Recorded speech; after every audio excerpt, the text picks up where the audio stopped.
Hi, everybody. Welcome into another edition, episode 125 of the Lab Epstein Hitting Podcast, Mechanical Breakdown Series, doing something a little bit different today, breaking down the swing and fixing that of Cody Bellinger. So please subscribe to the podcast if you haven't done so already. Apple, Google, Spotify, leave a review wherever you get your podcasts. It doesn't matter. And you can watch the show, of course, on YouTube, the Lab Epstein Hitting Podcast page. Let's get into it. Let me bring in professional evaluator, successful business owner, former coach, friend, and co-host, coming off a long day of lessons, and he's got a new member of the family, Jake Epstein. It's a dog. No more Yes. kids. Please, No no more more kids. kids. No more No more kids. kids, but No more more kids. New dogs, dog. as Fun usual. week. It was a fun week. Yes. GM meetings are always fun. A lot of action happening in Major League Baseball. I think the NFCA convention, softball convention is going on this week. So kind of a lot of cool stuff going on out there.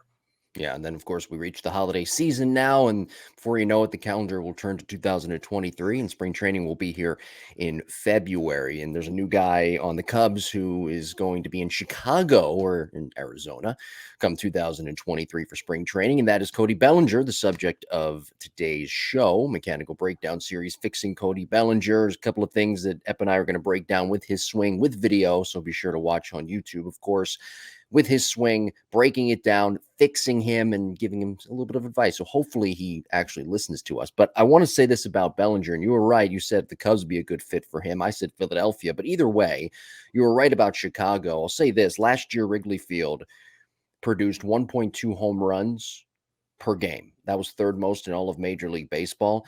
We can't discount psychologically a hitter who had a lot of success. Cody Bellinger in 2019 won the National League MVP award, struggled the last few years really, has struck out a lot.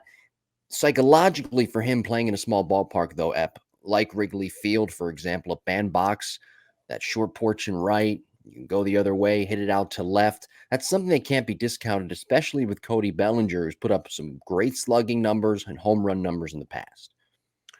He just needs a fresh start. So I think that number one, being in a new place, there's the pressure isn't as great. I mean, it's a large market. Don't get me wrong, but the Cubs aren't the Dodgers that have to win, right? I mean, it was a bad year because they didn't win the World Series last year, even though I don't know how many games they won, 111 games or something like that. So he won't have that pressure as much, which will be really nice for him. It is gap to gap. The gaps are so short there in Wrigley. Now the wind does blow in when it's cold in the beginning of the year, so he's got to get through that. But and we'll look at the video today of this swing that he hits a line drive to left center field. He hits the ball well the other way.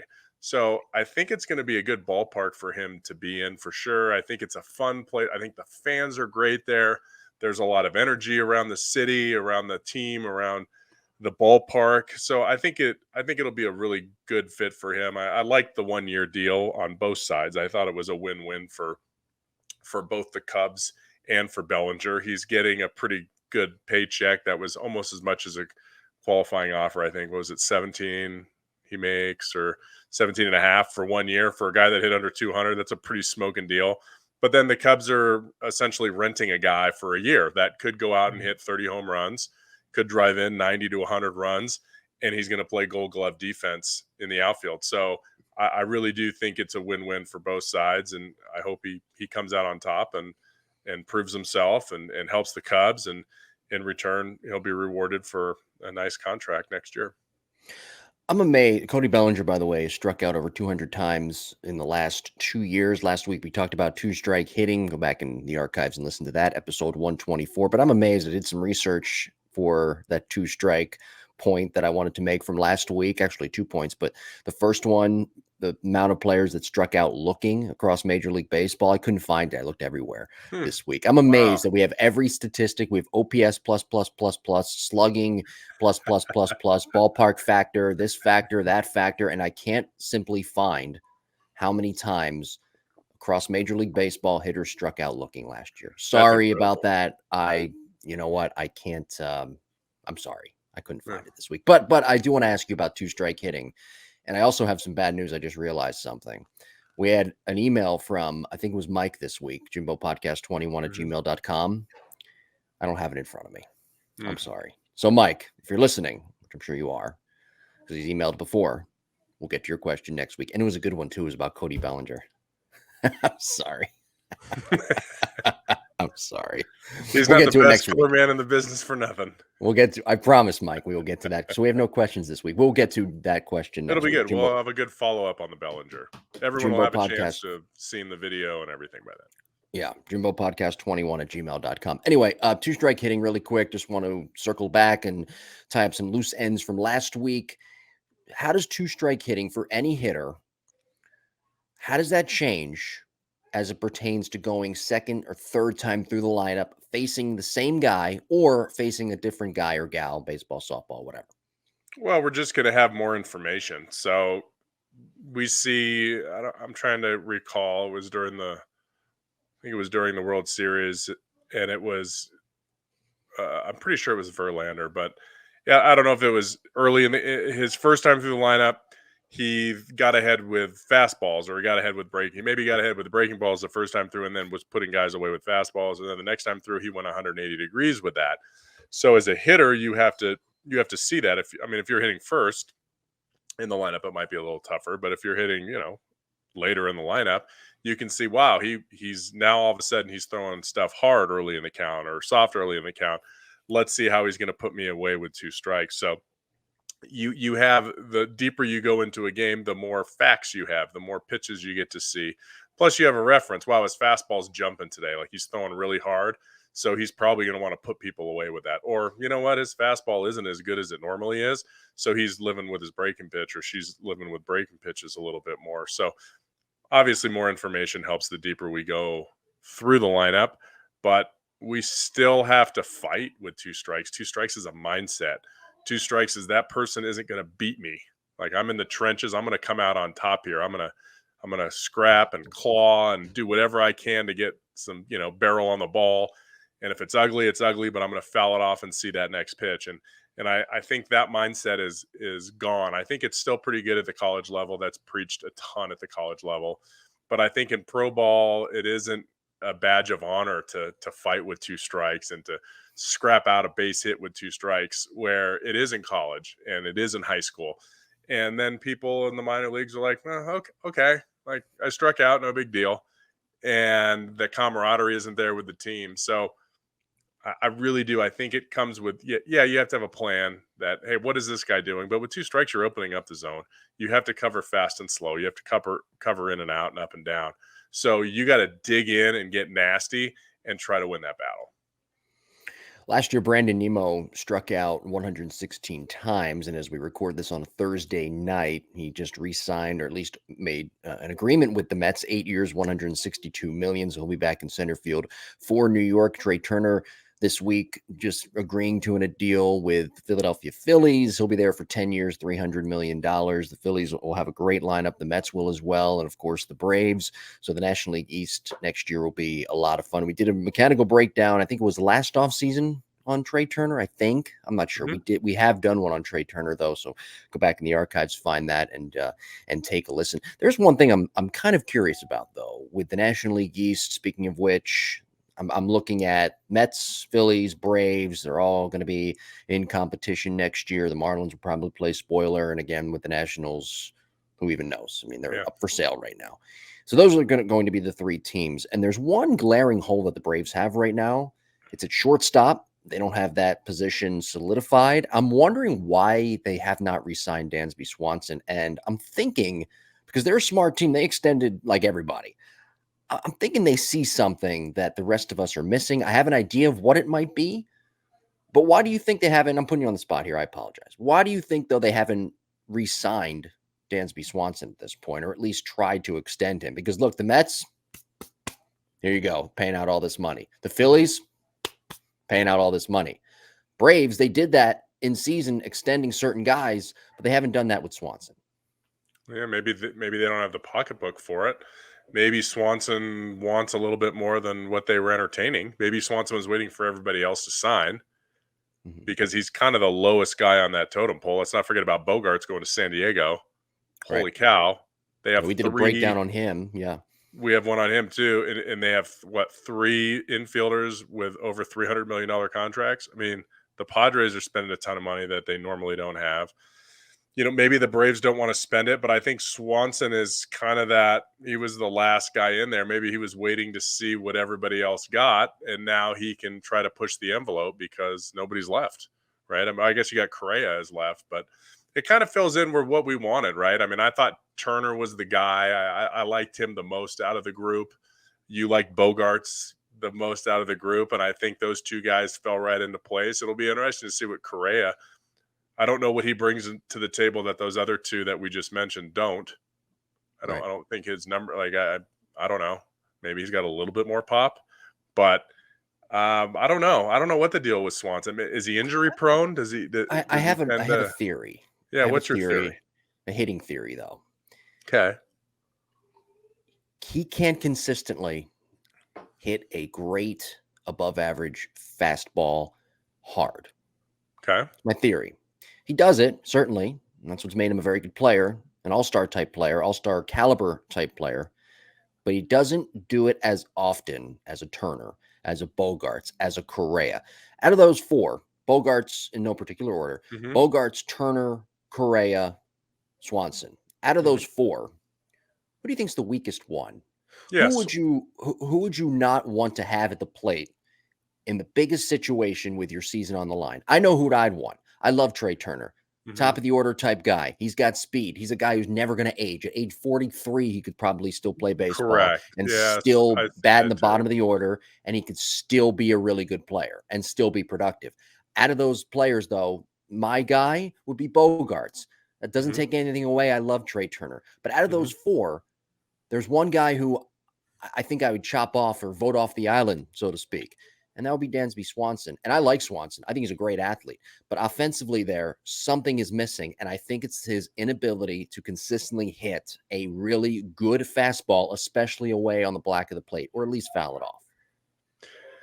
Yeah, I mean it's the game is hard. He's in a Yeah. group of elite athletes. Swanson's a great player. If Yeah. he was the only free agent shortstop available, if those other guys weren't available, Swanson would be the guy.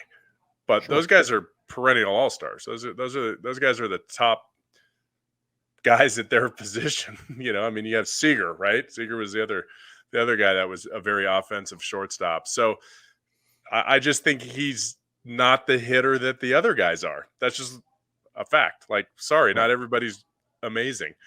Some people are just really gritty and good, and that's him. He is gritty and good. He's a great defender. He's a great teammate. He's a great human. Yeah, he would be the last guy I would send up of that group of people. I think that's why he hasn't signed yet. I think he'll be the last one. If and something you see too is if you see a guy that I don't know how old he is, but if he struggles with velocity, okay, people that are throwing really hard, everybody's getting contracts until they're 40. Well, we saw how that turned out with Pujols, right? Although Pujols was somehow amazing this year. But the last 4 years of Pujols' contract, he really went downhill. So we have all these athletes, and we're thinking they're going to be ultra performers when they're 38, 39, and 40. If you're having a hard time with a fastball now, you're going to have a really hard time with a fastball when you're in your late 30s. Right. Right. And maybe he wants an 8-year deal. And you And mentioned, the Braves not having the pocketbook for it.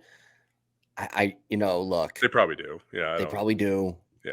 I'm not trying to counter what you're saying, but I'm not 100% sure that they extend all of these guys and they don't extend their shortstop, one of the most important positions on the field. Hmm. I don't know. Something there is Do amiss. they have And any? I don't know what their you farm know, system's like either. Maybe they got well, somebody they they could got to always get move up. Albies. They can move Albies to short too. That's another option. Yeah. So he's athletic enough. I do see Swanson, Andrew Friedman for the Dodgers. He's their president of Yeah. baseball operations. For those who don't know, he likes to let the market break in his favor. We may see Swanson in the Dodgers uniform. In fact, I wouldn't be too surprised Yeah. if they came out of nowhere and gave Swanson a deal. Yeah. They need somebody. Yeah, because they lost Trey Turner, which I think they knew they were going to lose him anyway. Yeah. By the way, the Padres went after Trey Turner too, which is, I mean, the Padres, they just know how to spend money now. They I just don't know what the Padres are. They they just just turned into a big market team overnight apparently over the last Tatis couple of wasn't a years. good enough shortstop, so we're gonna get somebody else and throw Tatis in center and do it. Yeah. Now, out of that group, the 4 shortstops I mentioned, Trey Turner's the best athlete because he can also play center field too. I'm telling you, that guy's going to be able to play baseball at age like 49. Yeah, he looks like a guy that could do that too. Yeah, great athlete. He's like You can tell by the Gumby, but slide. more athletic. Oh, I know. Crazy agility. He's a winner too. So Mhm. Philadelphia got a good one there. Mets have a good one with Nimmo, and the Padres got a real good one with Xander Bogaerts. The The Yankees got Yankees a got good a good one. one too. Ah, look at that. Mano y mano, my brother. Episode 125. How about that chemistry? I'm just going to say with Aaron Judge. Yankees got a good one with Aaron Judge. Who would want to go play if you're Aaron Judge, right? Or any slugger. This goes for Bellinger too. We'll break down his swing here in a couple of minutes. But who would want to go to no disrespect to San Francisco. Beautiful ballpark. I'm sure it's a great town, whatever. That was Winning franchise, right? They've got a good reputation as a franchise, high-end, upper-class type franchise. oh, But who would want to go there with that big ballpark? If you're a that would have been slugger, career especially if you're, suicide for him. yeah, especially if you're a right-handed batter. I mean, He's shoot, he and he no, hits how many home runs? I would love to do. We could look this up, but the amount of home runs that he hit, like how many home runs did he hit last year in New York that would okay, not have been out in right center in San Francisco? That is huge. Like right center in no, San Francisco, triples alley. They call it that for a reason. His 370-foot home runs are not going out there. 380, like those, or 360, whatever it is, to right center there in New York. There's no chance those balls are going out. Plus, the air is heavy. The fact that he even entertained that would have been career suicide. He never would have had the same offense that he has, playing half of his games in New York. So I was blown away that they were even entertaining, or he was entertaining going there, but because it's not a good ballpark to hit. It hasn't been for anyone. Okay. I'm trying to So look how many home runs he hit last year at home, Aaron Judge. yeah, so you got to. I mean, he hit would 10, maybe 10 home runs to right center that wouldn't have gone out. That may have been caught or would have been doubles. So it's it was those were polar opposites. I'm thinking that, unless Miami is, but I'm thinking that right center in San Francisco is the largest ballpark, and I would assume that New York, that porch and right field, right center is the shortest. So you definitely don't Okay. want to go from one to the other unless you're going from San Francisco to New York. So San Francisco, though, just to add a little more context, I mentioned earlier Wrigley Field being the third 1.2 home runs per game, third most in all of Major League Baseball in 2022. San Francisco was in the bottom third. They were whatever. How many teams are in Major League Baseball? 32. So they were Yeah, like 30th, 29 yeah, or 30th in home runs per game at that ballpark. yeah. It's just tough. Yeah. It's tough. All righty. Well, you ready to get into Cody Bellinger? Be sure to email us, jimbopodcast21@gmail.com. Subscribe to the podcast. Follow us on social media at Jim Tara, at Epstein Hitting. And don't forget, new episode of Cross Functionality this Wednesday with Cassie Riley Bosha and I. So tune into that.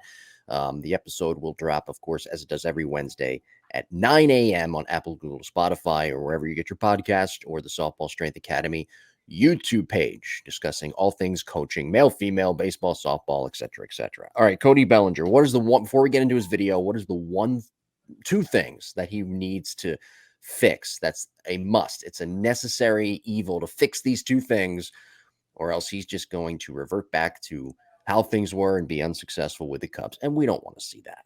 We don't. Timing and rhythm. Mhm. When he starts moving and how he moves. Those are Yeah. the two things that he needs to adjust. Okay. All I right. thought you were going to So, say that. Now, so you say timing and rhythm. We're about to get into his swing. mhm. What can he do with his hands? Because he does kind of have a little bit of a hitch in his swing.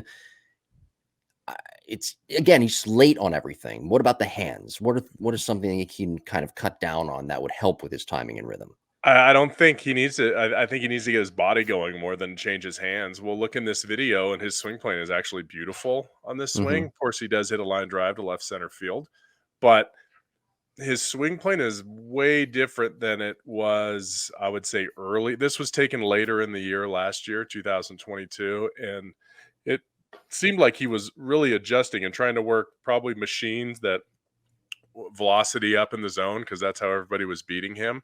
And so he adjusted his swing appropriately, and he did a really nice job with it. The problem is he can't make any adjustments to pitches. Like if he doesn't sit on a certain pitch and get that exact pitch, he won't hit it. So I think his hand path is actually quite good based on this swing. And I haven't seen a ton of his swings, but based on this swing, his hand path is excellent. He can definitely extend more. He cuts his swing off a little bit with his top hand. So he can extend more to stay on plane longer so that he can get to pull side balls in the air instead of rolling over, for sure. But it's really about it's not just his movement of pitches, but it's his legs. He doesn't get into his legs at all. He's just kind of very upright with everything. And so when you're real upright, you can't shrink the strike zone on low pitches. You know, you got to take your hands from point A, which is way up here, all the way down to cover a low pitch. Where if you use your legs, you can use your legs as elevators to get down to that pitch, and then you don't have to move your hands quite as much because our legs are a lot stronger and more stable than our hands are. So he kind of has he definitely needs to get going sooner. That's kind of a no-brainer. He needs to change his stride in order to do that, but he also needs to get into his legs a little bit more. All right, well, let's get to the swing mechanical breakdown series, our first edition of a new type of thing we're doing here with our mechanical breakdown series, fixing a hitter. And today it's fixing Cody Bellinger. What do you got? All right, so here's Bellinger, and this is great because most players, when the pitcher starts to break his hands, and let me zoom in here. Again, this is a 2-2 count, so we have a 2-2 count here on him. Just going to zoom in a little bit more so we can see. But you'll notice he hasn't moved yet. The pitcher lifts his leg. Now the pitcher's breaking his hands. There's zero movement. He's not – I don't care if you're not striding, but you at least have to get into your back leg and your back hip. Okay, he still hasn't moved. The pitcher's arm is all the way down and back. Bellinger still hasn't moved. Okay, most players are starting to lift their leg. Well, in order to lift your leg, you got to transfer your weight into your back leg first. He hasn't done either of those. Now the pitcher's arm comes forward or up. So as his arm comes up and forward, Bellinger kind of bends his front knee a little bit. Like, okay, I'm getting ready to step. Now the ball's released and his foot is still on the ground. His heel is up, but his foot's on the ground. So at release, when the ball is out of the hand, it's definitely out of the hand. I can go back here. This is right at release, actually. Ball's coming out of the fingers. You need to be at the top of your stride, okay? I don't care what your stride is. You have to be at the top of it. So all you have to do is come forward and down, or down, depending on what your stride is like. He's lifting it after the ball's released. So 2 frames after the ball's released, he finally gets his foot up, and now he's got to get his foot down in time by the time the ball's 10 to 12 feet in front of the plate and get his swing off. Okay, it's just way too. If we put a timer on it, it's probably a quarter of a second. Okay, where when you lift your foot and plant your foot, that number should be 3/4 of a second, 0.75. Okay, I'm going to write it here on the screen. 0.75 seconds from when you start to lift your foot to when you drop your foot. Okay, his is 0.2 to 0.25. That's the fastest in Major League Baseball. Okay, so that's wow. That's that's obvious. Some guys are a second. A lot of guys are 1 second, 0.9 seconds. Guys that have a little bit more of a slow, deliberate leg kick. Okay, so that's a number one. He's got to rush to this position.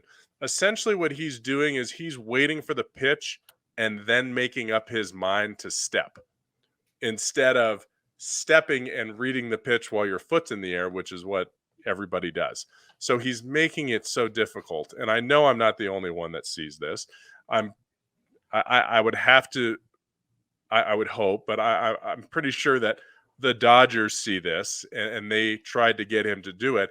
And he probably didn't want to do it, or he couldn't do it when he got into a game. I don't know what the process was, but if somebody didn't see this, that would be a bit of a problem. Okay. Now we're going to see this. He stays on this ball. It's thigh high, middle away, and he shoots it in the left center field gap. Okay. So now let's get a little side view of this. Okay. Everybody's going to run around the bases. That's fun. Yay. Hitting's fun again. Take my elbow guard off. Okay. So now we get a close-up view. I mean, you can really see he doesn't lift his foot until the ball's out of the hand. His foot doesn't come completely off the ground. And he doesn't have a ton of hand motion, right? He just kind of pulls them back a little bit and cocks them. But it's not bad. Now, if we look at, you can see, as he hits this ball, his hips are facing left field. He doesn't really get his hips through all the way, but we don't want to on this outside pitch. He brings his head down. That's fine. His grip looks decent. I don't see anything crazy with his grip. If we put a bat vertical angle on this pitch, here's the knob. Here's the barrel. He's at 29 degrees. That's fine for a pitch that's at the top of the thighs. There's nothing wrong with that. After he makes contact a couple frames, his vertical bat angle is still pretty close to that. It's not exactly 29 degrees, but it's 21 degrees. So that's 8 degrees different. That's why he tops balls to the pull side, because that barrel doesn't stay on that same plane as he finishes the swing. Okay. And then if we look at the side view here, okay, you're going to see, again, he's rushed. There's nothing wrong with what he's doing with his hands. There's nothing wrong. It looks great in slow motion because it's slow motion. It looks bad when it's fast. Okay. But you can see how narrow he is when he lands. Okay. You look at his head. If I draw a vertical line from his head, it's closer to his front foot than his back foot. I'm not sure there's another major league hitter that does that. Okay. Most guys, the middle of their head is over their back hip flexor. So he's kind of forward with his head there.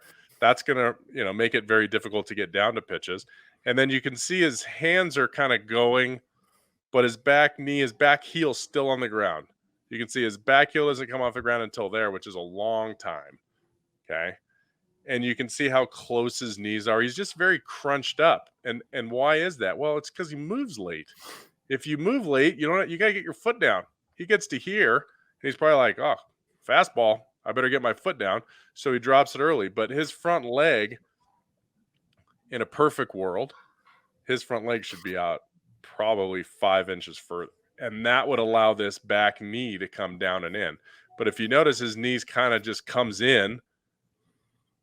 His heel doesn't get above his toes. See how his heel's like behind his toes? Every other major leaguer, their heel is up here, above their toes or even in front of their toes. So his spacing isn't good. He's not getting into his legs. You can see his legs are so close together. I want everybody to watch right at his front knee after contact. Look how his back thigh pushes his front leg forward. That's why his follow through looks kind of funny, because there's just no room for that back leg to come through. Okay. So that's the body, right? And he's always been a little funky with that. So now what I'm going to do, I'm going to draw the pitch plane.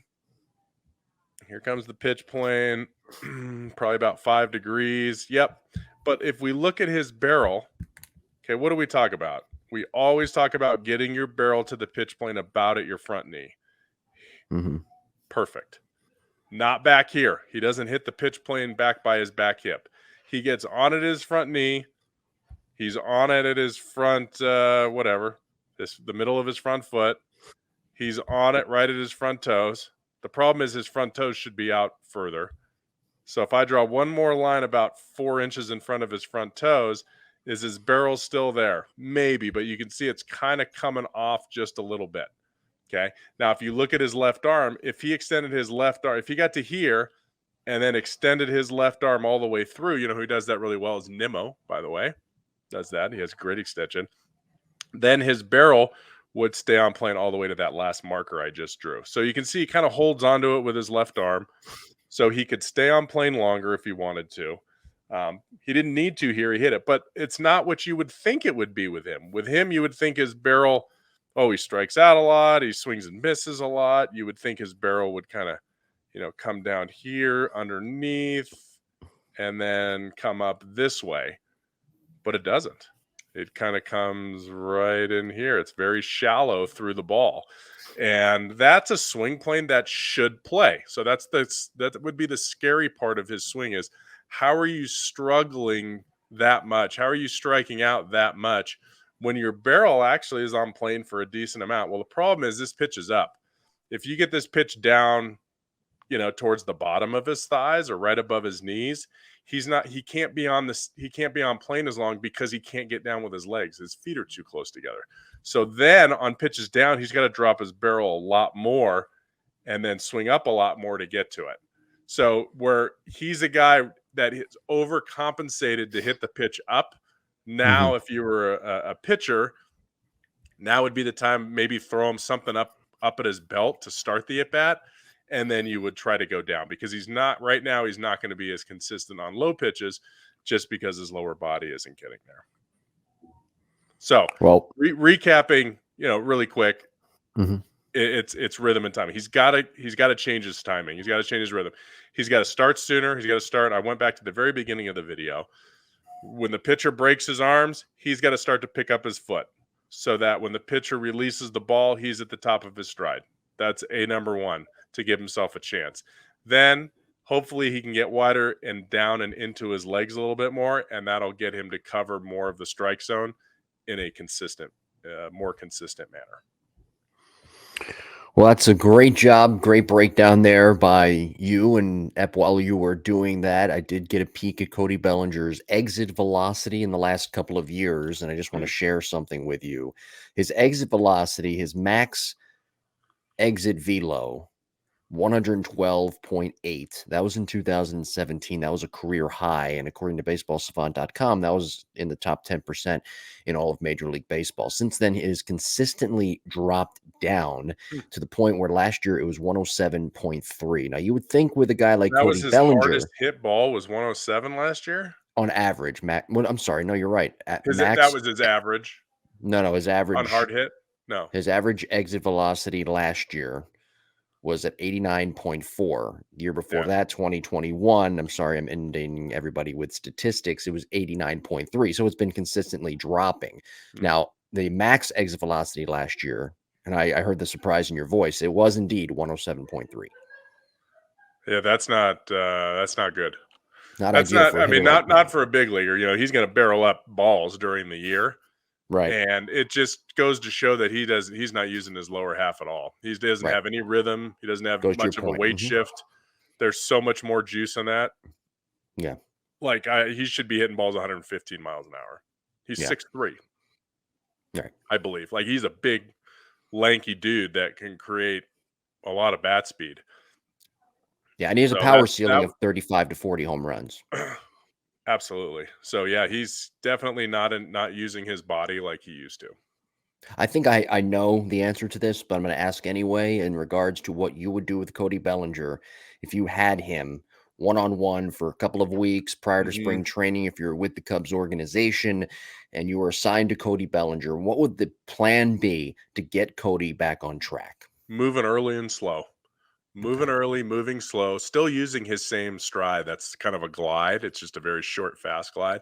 That same, opening him up and getting into his legs more. That would be the one thing that I would work on, is just let's get moving early, moving slower. So slow to fast, slow feet to quick hands. He's got quick hands. He obviously likes to use his hands. That's why he hits that way. He's just trying to like put the barrel on the ball right now. But if you can get him into a better position mechanically with his body, he's just going to be so much more consistent and hit the ball so much harder.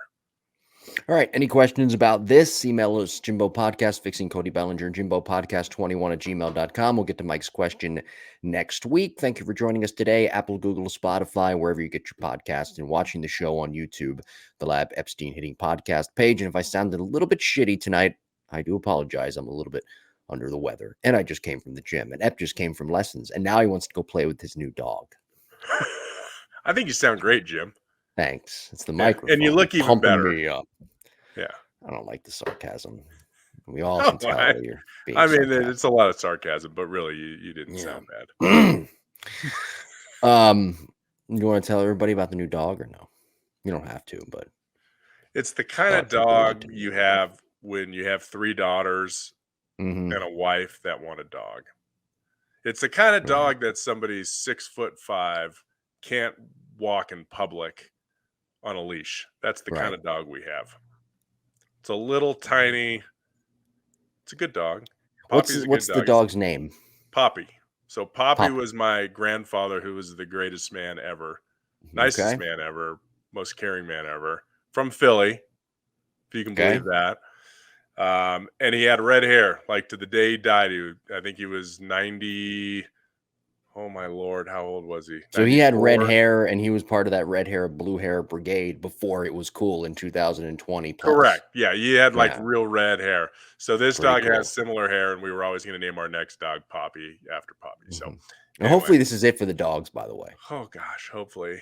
No, it What do you won't got? be. At some point, the other ones will die, and I'll need a big dog to hang out What with. do you, what do you It's pretty gloomy. What do you have coming up at the lab? I'm going to be down at the lab in about 3 weeks for all of our college stuff. So we have that right now. The My online academy stuff, Epstein Online Academy, we are using the next month, 6 weeks to really dive into any mechanical issues that players have. And now's the time where we're indoors for the most part. We're working on our isolation moves, get those ironed out, and then we can start working on timing after. So, everybody's kind of in what is the most important thing right now to work on because it's a little bit of a downtime. We're not playing any games. So that's what we're focusing on, both for the online academy, my lessons here in Denver, and then the lab as well. Alrighty. Well, great stuff this week. And be sure again to subscribe, watch the show, Fixing Cody Bellinger, episode 126. Next week, what are we doing next week? I can't even remember now. I'll have to tweet it out because I don't I don't know. remember. If you don't tell me, I don't know. That's right. I'll look for the memo. That's right. All right, everybody. Thanks for listening and watching, and we'll talk to you next week.